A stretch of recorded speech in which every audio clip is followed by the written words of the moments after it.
ആ ഡ്രൈവറെ ഇന്ന് തന്നെ ഔട്ട് ഹൗസിലേക്ക് മാറ്റണം. മാറ്റി. മാറ്റും. നീ എന്നെ ഔട്ട് ഹൗസിലേക്ക് മാറ്റുമല്ലടാ.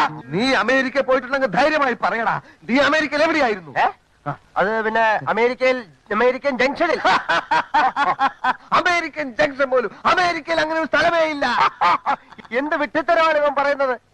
അമേരിക്കൻ ജംഗ്ഷനില്ല പോലും. ജംഗ്ഷനില്ലാത്ത നാടുണ്ടോ? മണ്ടൻ കുണാപ്പി, നീ എന്നെ കൂടുതൽ മണ്ടനാക്കാടാ. അങ്കിൾ, ഇവനാണോ അമേരിക്ക, ഞാനാണോ അമേരിക്ക എന്ന് ഞാനിന്ന് തെളിയിക്കും.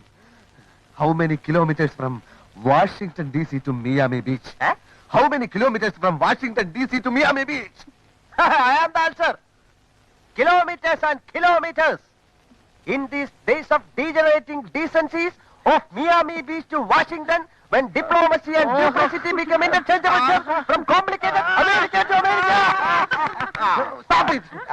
See, uncle, അമേരിക്കയിൽ പോയി എന്ന് അവകാശപ്പെടുന്ന ഇവന് ഇംഗ്ലീഷ് ഗ്രാമർ പോലും അറിയില്ല.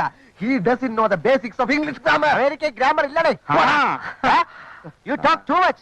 I'll kick your face and get out. You talking nonsense in the house of my wife, mother and father. Uncle, send him out. Outhouse, go away. Go away, stupid.